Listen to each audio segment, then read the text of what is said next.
BJP ಕಾರ್ಯಕರ್ತೆ ಸುಜಾತಾ ಹಂಡಿ ವಿವಸ್ತ್ರ ಪ್ರಕರಣಕ್ಕೆ ಸಿಗದ ತಾರ್ಕಿಕ ಅಂತ್ಯ.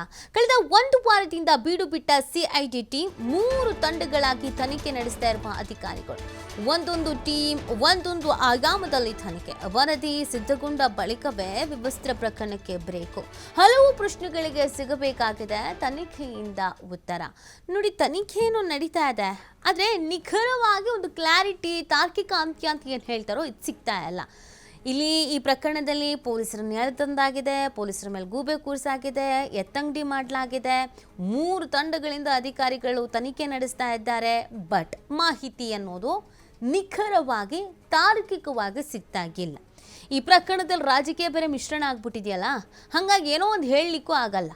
ಈ ಪ್ರಕರಣಕ್ಕೆ ಸಂಬಂಧಪಟ್ಟಂತೆ ತನಿಖೆಗಳು ನಡೀತಾ ಇದ್ರೂ ಯಾಕೆ ಒಂದು ಕ್ಲಾರಿಟಿ ಕೊಡ್ತಾ ಇಲ್ಲ ಅನ್ನೋದು ಪ್ರಶ್ನೆ. 1 ವಾರ ಬೇಕಾ ಈ ಪ್ರಕರಣ ತನಿಖೆ ಆಗೋದಕ್ಕೆ? ಅದು ಸಿಐಡಿ ಕೈಯಲ್ಲಿ 3 ತಂಡ ರಚನೆ ಮಾಡ್ಕೊಂಡಿದ್ದಾರೆ. ಈಕೆಯ ಮೇಲೆ ಬೇರೆ ಬೇರೆ ಪ್ರಕರಣಗಳಿಗಿದೆ.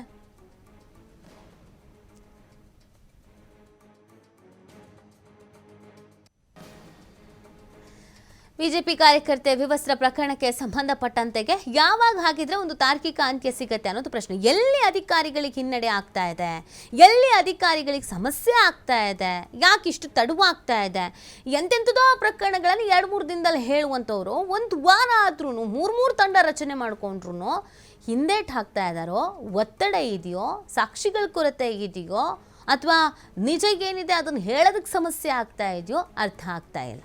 ಇನ್ನು ಈ ಸುಜಾತ ಮೇಲೆ ಒಂದಷ್ಟು ಆರೋಪಗಳಿದೆ. ಈಕೆ ಮೇಲೆ 9 ಪ್ರಕರಣಗಳು ದಾಖಲಾಗಿದೆ. ಬಿಜೆಪಿಯವ್ರು ಬೇರೆ ಈಕೆಯ ಪರವಾಗಿ ಪ್ರತಿಭಟನೆ ಮಾಡ್ತೀವಿ ಅಂತ ಹೊರಟು ನಿಂತ್ಬಿಟ್ಟಿದ್ರು. ಸೊ ಹಾಗಾಗಿ ಸಮಸ್ಯೆಗಳಿಗೇನಾದರೂ ಎದುರಾಗ್ತಾ ಇದೆಯಾ ಅನ್ನೋ ಪ್ರಶ್ನೆ ಕೂಡ ಸಿದ್ಧವಾಗ್ತಾ ಇದೆ.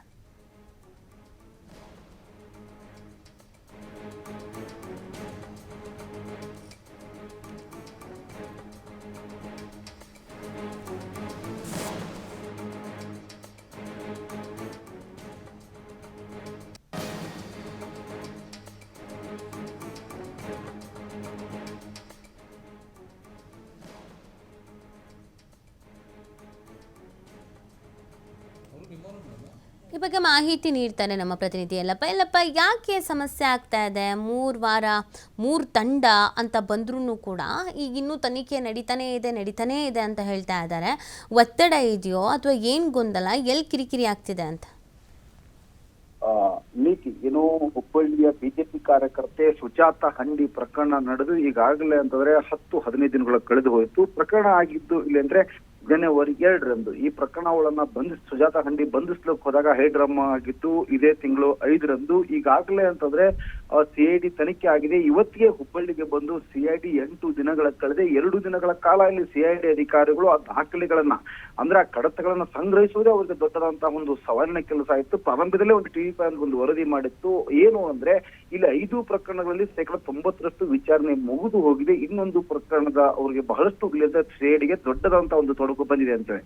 ಅದು ಯಾವುದು ಅಂತ ನೋಡಿದಾಗ ಇಲ್ಲಿ ಅಂದ್ರೆ ಹುಬ್ಬಳ್ಳಿಯ ಕೇಶಾಪುರ ಪೊಲೀಸರು ಸ್ವಯಂ ಪ್ರೇರಿತವಾಗಿ ದಾಖಲಿಸಿಕೊಂಡಂತಹ ಪ್ರಕರಣ. ಆ ಪ್ರಕರಣ ಯಾವುದು ಅಂದ್ರೆ ಯಾವಾಗ ಇಲ್ಲಿ ಅಂದ್ರೆ 5ನೇ ತಾರೀಕು ಕೆಲವೊಂದಿಷ್ಟು ವಿಡಿಯೋಗಳು ವೈರಲ್ ಆಗಿದ್ದು ಸುಜಾತಾ ಹಂಡಿ ಬೆತ್ತಲೆ ಆಗಿರುವಂತದ್ದು, ಪೊಲೀಸರು ಥಳಿಸಿರುವಂತದ್ದು ಆರೋಪ ಏರಿರುವಂತದ್ದು ಏನು ವಿಡಿಯೋಗಳಿವೆ. ಆ ವಿಡಿಯೋಗಳು ಎಲ್ಲಿಂದ ವೈರಲ್ ಆದವು ಅನ್ನೋದ್ರ ಬಗ್ಗೆ ಪೊಲೀಸರು ಏನು ಸ್ವಯಂ ಪ್ರೇರಿತವಾಗಿ ದೂರು ದಾಖಲಿಸಿಕೊಂಡಿದ್ರೆ ಇದೇ ಒಂದು ದೊಡ್ಡದಾದಂತಹ ಒಂದು ಸವಾಲಿನ ಕೆಲಸ ಸಿಐಡಿಗೆ ಎದುರಾಗಿತ್ತು ಅನ್ನೋದ್ರ ಬಗ್ಗೆ ವಿಭಾಗ ಸಹ ಇಲ್ಲಂದ್ರೆ ವರದಿ ಮಾಡಿತ್ತು. ಆದ್ರೆ ಇದು ಒಂದ್ ಕಡೆ ಆ ಒಂದು ಪ್ರಕರಣ ಇಲ್ಲಿ ಅಂತಾರೆ ವಿಚಾರಣೆ ಮಾಡೋದು ಒಂದ್ ಕಡೆ ತೊಡಕು. ಆದ್ರೆ ಇನ್ನೊಂದು ಕಡೆ ಅಂತಾರೆ ವಿಚಾರಣೆ ಮಾಡ್ಲಿಕ್ಕೆ ಅವ್ರಿಗೆ ಸಹಕರಿಸಬೇಕಾಗಿದ್ದು ಯಾರು ಅಂದ್ರೆ ಸುಜಾತಾ ಹಂಡಿ ಕುಟುಂಬ. ಮಂಗಳವಾರನೇ ಅವ್ರಿಗೆ ನೋಟಿಸ್ ಕೊಡ್ತಾರೆ, ಬುಧವಾರ ಇಡೀ ದಿನ ಇಲ್ಲಿ ಅಂತಾರೆ ಕಾಯ್ದುಕೊಳ್ತಾರೆ. ಈಗ ಬರ್ತಾರೆ, ಇನ್ನೊಂದ್ ಸ್ವಲ್ಪ ಹೊತ್ತು ಬಿಟ್ಟು ಬರ್ತಾರೆ, ರಾತ್ರಿವರೆಗೂ ಬರ್ತಾರೆ ಅಂತೇಳಿ ಬೆಳಿಗ್ಗೆ 9ರಿಂದ ರಾತ್ರಿ 9ರವರೆಗೂ ಸಹ ಇಲ್ಲಿ ಅಂತಾರೆ ಕಾಯ್ದುಕೊಳ್ತಾರೆ ಸಿಐಡಿ ಅಧಿಕಾರಿಗಳ ಒಂದು ಟೀಮ್. ಆದ್ರೆ ಸುಜಾತಾ ಹಂಡಿ ಕುಟುಂಬ ತಾಯಿ ಕಮಲವ್ವ ಇರ್ಬೋದು, ಸಹೋದರಿ ವಿಜಯಲಕ್ಷ್ಮಿ, ಸಹೋದರ ಇಲ್ಲಿ ಮರ್ಯಾದಾಸ್, ಅವ್ರು 3 ಜನ ಇಲ್ಲಿ ವಿಚಾರಣೆಗೆ ಹಾಜರಾಗುದು. ಹೀಗಾಗಿ 1 ದಿನ ಹೋಗ್ಬಿಡ್ತು.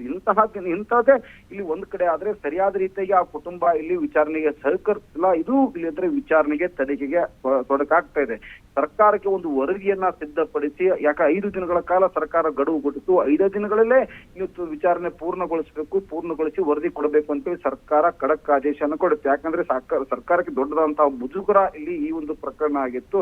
ಯಾಕಂದ್ರೆ ಈ ಬೆತ್ತಲೆ ಪ್ರಕರಣ ನೋಡಿದಾಗ ಇಲ್ಲಿ ನಮ್ಗೆ ನೆನಪಿಗೆ ಬಂದು ಬಿಹಾರ್, ಮಣಿಪುರ ಅಂತ ರಾಜ್ಯದಲ್ಲಿ. ಕರ್ನಾಟಕದಲ್ಲಿ ಮೊಟ್ಟ ಮೊದಲ ಪ್ರಕರಣ ಇದು ಬೆಳಕಿಗೆ ಬಂದಿದ್ದರಿಂದ ಪೊಲೀಸರೇ ಹಲ್ಲೆ ಮಾಡಿದ್ರ ಒಂದು ಗಂಭೀರ ಆರೋಪದಿಂದ ಸರ್ಕಾರಕ್ಕೆ ಒಂದು ದೊಡ್ಡ ಮುಜುಗರಾಗಿತ್ತು. ಮುಜುಗರದಿಂದ ಇಲ್ಲಿ ಹೊರಬರಬೇಕಾದ್ರೆ ಸರ್ಕಾರಕ್ಕೆ ವರದಿ ಸಿಐಡಿ ಅಧಿಕಾರಿಗಳು ಕೊಡಬೇಕಾಗಿತ್ತು. ಆದ್ರೆ ಇಲ್ಲಿವರೆಗೂ ಸಿಐಡಿ ಅಧಿಕಾರಿಗಳು ವರದಿ ಸಿದ್ಧಪಡಿಸಿಲ್ಲ, ಸರ್ಕಾರಕ್ಕೆ ಹಸ್ತಾಂತರ ಮಾಡಿಲ್ಲ. ಇದೇ ಒಂದು ಕಾರಣಕ್ಕೆ ಇಲ್ಲಿ ಅಂದ್ರೆ ಬಹಳಷ್ಟು ತೊಡಕುಗಳು ಇವತ್ತು ವಿಚಾರಣೆಗೆ ಮೇಲಿಂದ ಮೇಲೆ ವಿಚಾರಣೆಗಳಿಗೆ ತೊಡಕುಗಳು ಬರ್ತವೆ. ಯಾಕಂದ್ರೆ ಒಂದಲ್ಲ ಎರಡಲ್ಲ, ಒಂದೇ ಒಂದು ಪ್ರಕರಣದಲ್ಲಿ 6 FIR ಗಳವೆ. 6 FIR ದಲ್ಲಿ ಇಲ್ಲಿ ಅಂದ್ರೆ ಯಾರು ಇವತ್ತು ಸರ್ಕಾರಿ ಪಂಚನಾಮೆಗಳನ್ನ ಇವ್ರು ಮಾಡ್ಬೇಕಾಗುತ್ತೆ, ಯಾವ ಸ್ಥಳ ಮಹಜೂರು ಮಾಡ್ಬೇಕಾಗುತ್ತೆ, ಆ ಸ್ಥಳಕ್ಕೆ ಮಹಜೂರು ಇಲ್ಲಿ ಖಾಸಗಿ ವ್ಯಕ್ತಿಗಳನ್ನ ಕರೆದುಕೊಟ್ಟು ಬಂದ್ರೆ ಅವ್ರು ಯಾವಾಗಾದ್ರೂ ಇವ್ರು ತಂದು ನೋಡಿಬಹುದು. ಈ ಕೇಸ್ ಇಲ್ಲಿದ್ರೆ ಸಂಪೂರ್ಣವಾಗಿ ಹಳ್ಳ ಹಿಡಿಯುವಂತಹ ಚಾನ್ಸ್ ಇರುತ್ತೆ.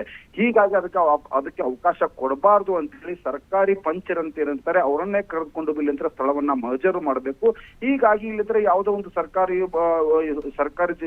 ಏನ್ ಪಂಚರಿಗೆ ಹೇಳ್ತಾರೆ ಅವ್ರು ಅವತ್ತು ಅವ್ರಿಗೆ ಸಮಯ ಕೊಡೋದಿಲ್ಲ. ಹೀಗಾಗಿ ಇಲ್ಲಿದ್ರೆ ಒಂದೊಂದೊಂದು ತೊಡಕುಗಳೇ ಇವ್ರಿಗೆ ಇಲ್ಲಿದ್ರೆ ತನಿಖೆಗೆ ಇಲ್ಲಿಂದ್ರೆ ವಿಳಂಬ ಆಗ್ತಾ ಇದೆ. ಹೀಗಾಗಿ ಅಂದು